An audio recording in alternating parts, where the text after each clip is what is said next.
Bueno, hoy estamos en qué programa, Fabián? El sexto programa. En el sexto programa, fantástico, y vimos la necesidad de profundizar un tanto en algunos otros aspectos del diálogo, del cual ya estuvimos hablando en una tenida anterior, ¿no? Pero antes de meternos en el diálogo, queremos especificar más cuál es nuestra postura filosófica. Nosotros coincidimos en que no hay una postura dominante ni determinante en la filosofía, que hay múltiples maneras de filosofar y que en más de un aspecto muchas de esas posiciones se entrecruzan o se solapan y provocan el enriquecimiento de la reflexión filosófica. Bueno, ¿cuál es entonces nuestra posición frente a ese fenómeno nada menos que somos nosotros mismos, ¿no? Siguiendo algunos autores del pensamiento complejo, que no vamos a nombrarlos para no abrumar con títulos y nombres, pero que los tenemos muy presentes, digamos que lo que es nuestro estar en el mundo está constituido por el razonamiento, lo emocional y lo deseante. ¿Cuál de los tres es determinante? Si nosotros estuviéramos en una posición tradicional de la filosofía, supongamos Kant. seguro si tuviéramos una posición moderna de la filosofía, diríamos que el determinante en última instancia sería el promovido o el representado por la racionalidad o el razonamiento. Somos seres racionales, como quería más de un filósofo griego. No es esa la postura nuestra. Nosotros seguimos, dentro de nuestras modestas limitaciones, lo que actualmente se conoce como pensamiento complejo o por otro lado como pensamiento sistémico. Todavía no hay un acuerdo universal de cómo designarlo, pero las dos maneras de hacerlo son serias, o complejo o sistémico. Y en ellos entonces aparece una trenza semoviente, una trenza que se mueve a sí misma, configurada por lo racional, lo emocional y lo deseante. ¿Cuál es determinante? Bueno, las tres al mismo tiempo. A veces domina una sobre las otras dos y eso depende de las muy complejas circunstancias en las cuales estemos, ¿no? Los ejemplos podrían ser muchos, pero preferimos no aturdirlos justamente con ejemplos. Entonces hoy, después de esta breve introducción que he hecho, queríamos hablar un poco de algo así como los aspectos psicológicos del diálogo, ¿no? ¿Cómo aparece el diálogo? Y enseguida le dejo la palabra a mis estimados compañeros. ¿Cómo aparece el diálogo? No aparece, como dice Hegel, como un monólogo, porque en el monólogo hay un bloqueo de esas circunstancias. Aparece siempre como un reconocimiento, y acá hay que poner un guión, aparece siempre como un reconocimiento por parte de otro de lo que yo soy. Esto, como hablábamos hace un rato, fuera de cámaras, es muy típico en la primera infancia y es un proceso que se da mucho en la edad escolar y que las maestras, los maestros, tienen que estar muy atentos a estimular y hacer que los chiquilines reflexionen, haciendo filosofía en la escuela, sobre cómo ese darse cuenta de lo que son ellos mismos depende de que otro se dé cuenta, otro u otra se dé cuenta de lo que ellos son, ¿no? Sí. Uno de los aspectos que a mí me interesa resaltar en ese camino de lo psicológico, pero que también tiene detrás un planteo filosófico, que primero la imposibilidad de la existencia humana, del transcurrir de nuestra existencia sin diálogo. Nosotros nuestra subjetividad, nuestros aspectos subjetivos se constituyen en el diálogo. Así que todo lo que yo pueda decir de mí, en tanto sujeto, ha dependido o ha sido fruto de la condición de la relación con los otros. Así que no, digamos, porque acá también conviene separarse, por lo menos en mi caso, de algunos planteos esencialistas, ¿ya? Yo no soy ontológicamente, mi ser no está aislado, ni fue creado, ni está producido en el aislamiento, ¿sí? No es causa de sí mismo, por decirlo así, en términos antiguos, sino que todo lo que yo pueda hacer o pueda llegar a hacer en ese movimiento de cambios de los aprendizajes de la vida, es fruto del entre. Así que los aspectos psicológicos son bien importantes, porque ya sea los primeros diálogos que tienen que ver no solamente desde el punto de vista conceptual, inclusive antes del lenguaje, en el caso del desarrollo uterino y la etapa inicial de ese niño en relación con el medio ambiente, con la madre, con los afectos, también podemos citar que es diálogo. Por supuesto, en el caso del niño recién nacido, está muy bien estudiado a estas alturas el papel que cumple la mirada del niño con la de su madre y viceversa.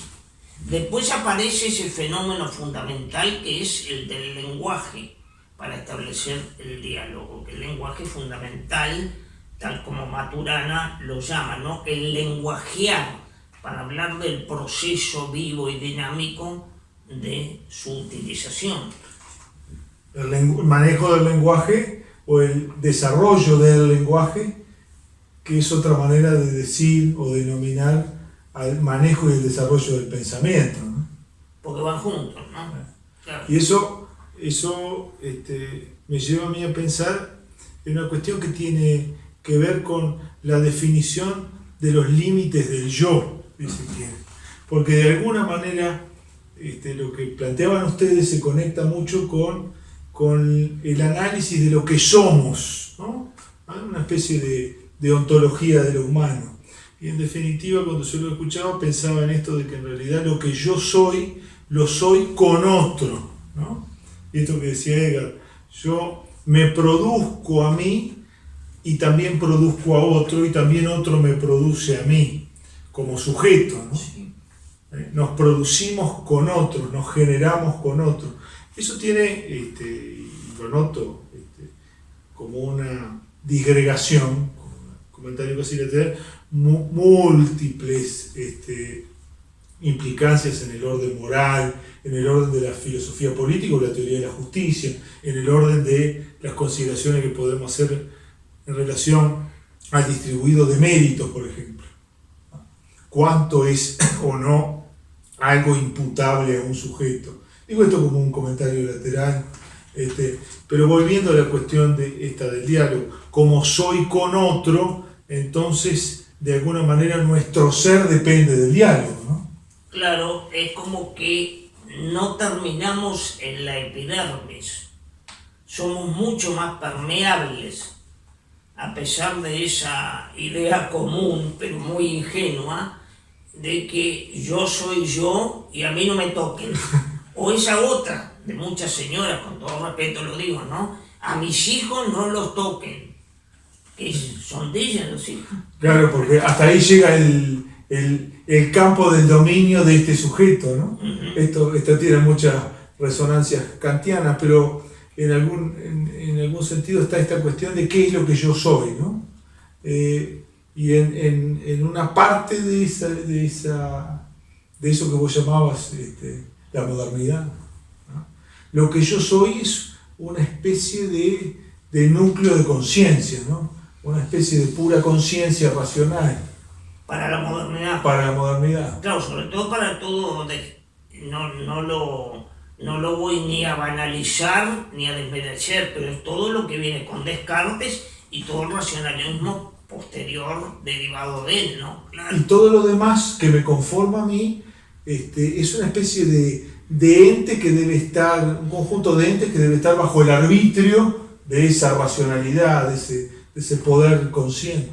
Tú dijiste bien, de ese poder consciente, claro.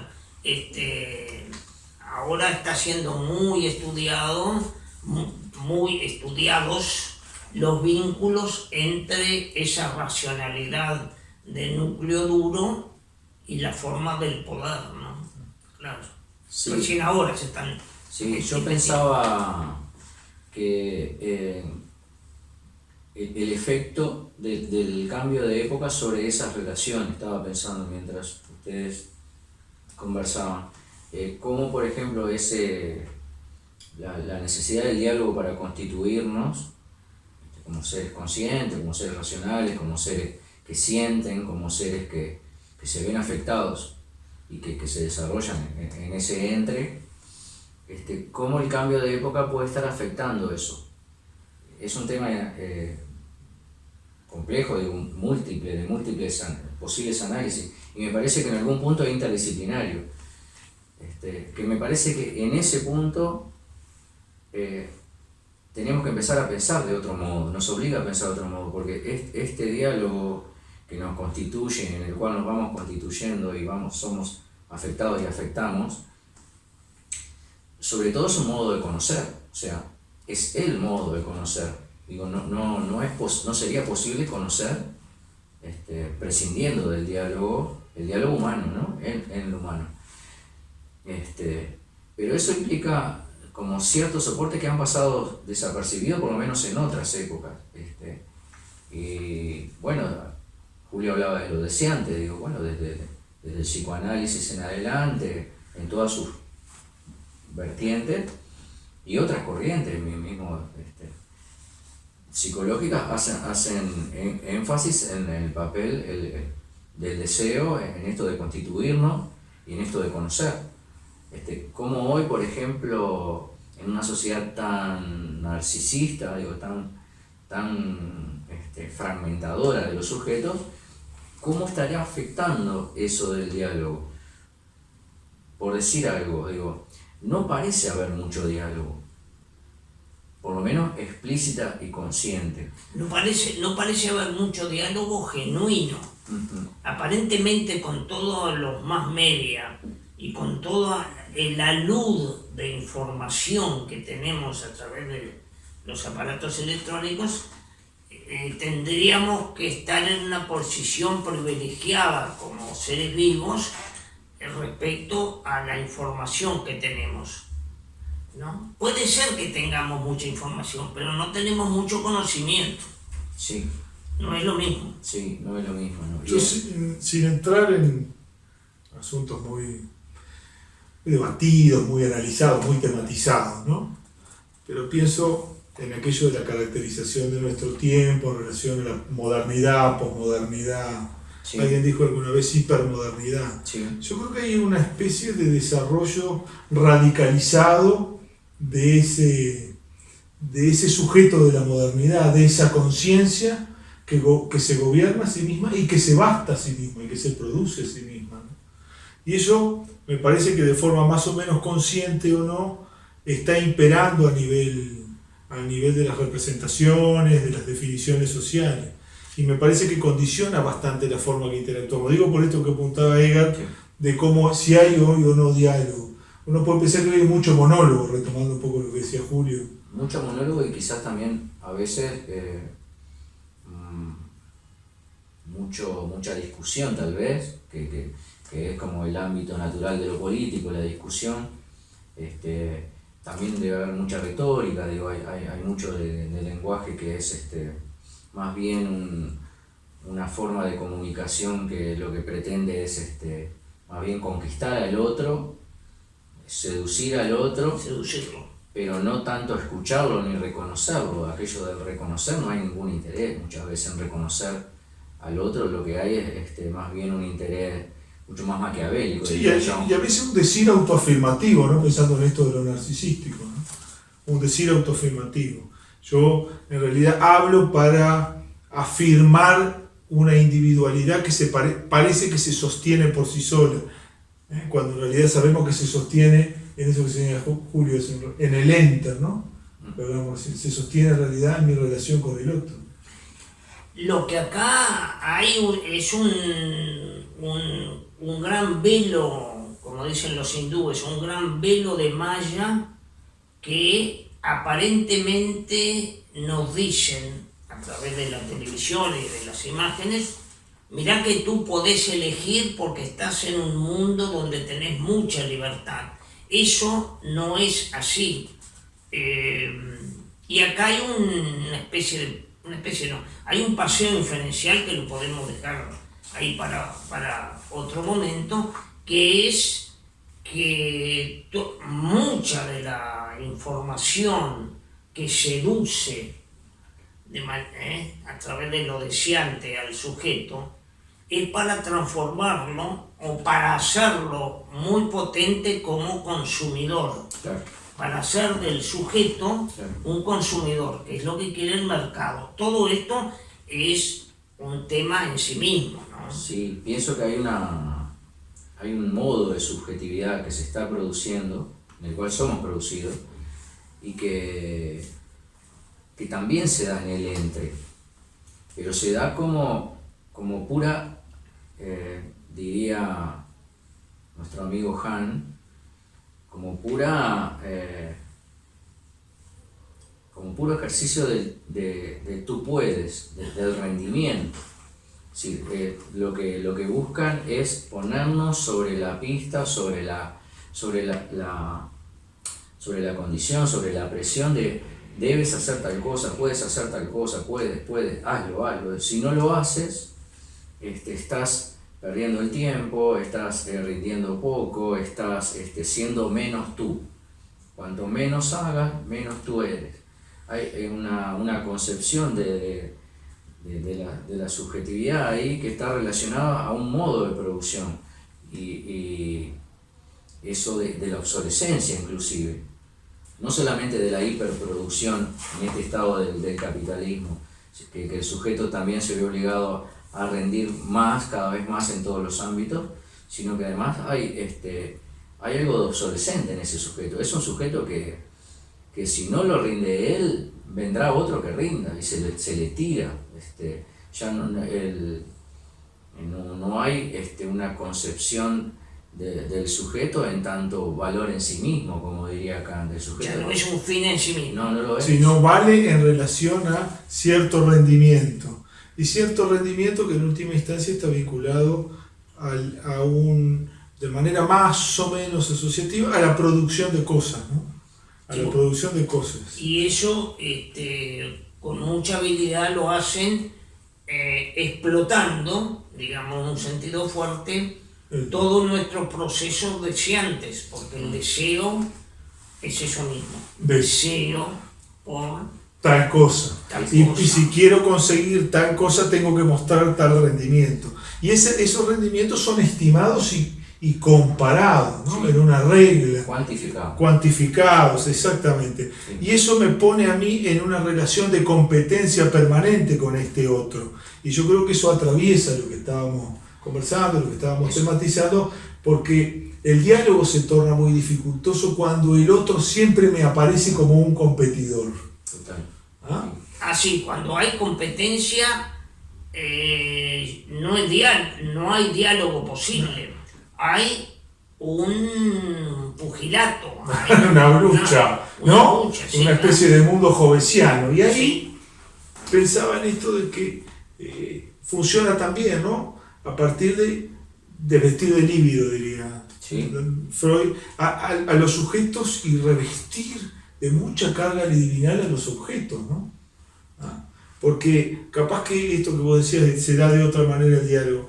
El encuentro con otro o mi enter se da siempre mediado por las cosas, ¿no? Parece Marx y la alienación, ¿no? El dominio de las cosas. Lo que yo soy depende de las cosas que tengo, ¿no? De cuánto me va en esa lucha Y la banalización implícita, digo, de el vaciamiento del sujeto ya no es un fin en sí mismo, pero además el diálogo se vacía mediado por ciertos objetos, por lo menos. Tenemos todo el lío que tenemos con respecto a las tecnologías, que son muchas veces el sostén de las conversaciones y del intercambio comunicativo entre las personas, que queda claro que es muy difícil dialogar en esos términos. No digo que sea imposible, pero viene resultando complicado eso. sí, porque si todo es un dedito para arriba o un dedito para abajo, se simplifica otra que al extremo. Sí, Se banaliza, como decís vos. se empobrece el diálogo. se empobrece y creo yo se aleja en un sentido dramático, cognitivamente, digo, porque si dialogar es conocer, si yo empiezo a cambiar, por ejemplo, el sostén del diálogo, como podría ser el concepto, un diálogo necesita de un sostén conceptual, por lo menos en el formato humano, ¿no? Más allá de las motivaciones deseantes, pero si la imagen sustituye el concepto, estamos cambiando las reglas de un modo cognitivo que puede llegar a afectar nuestra propia composición como sujetos. Y me parece que eso es parte del problema que todos nosotros estamos notando en nuestra relación con los muchachos y en la clase, en cuanto a cómo se transitan los diálogos y los aprendizajes. En ese, Hay un desmoronamiento del lenguaje por ejemplo, sí. y con él de la capacidad que tenemos de ponerle palabras al mundo, ¿no? Que nos constituimos en él, además. Digo, si la palabra se ve sustituida, yo diría que ahí nos aparece una interrogante extraordinaria. Sí, porque está en juego nuestro ontos humano, permitan decir esto. Sí. La pomposidad retórica, pero está en juego eso. Sí, señor. Porque en definitiva somos en tanto seres hablantes, ¿no? Sí, yo no tengo ninguna duda que ese es el mundo de lo humano. Muy bien. Bueno. Estamos llegando al final ya. Sí, creo que se nos ha Sí. terminado el tiempo por el día de hoy. Bueno, será hasta la próxima entonces. Muchas gracias. Hasta la próxima.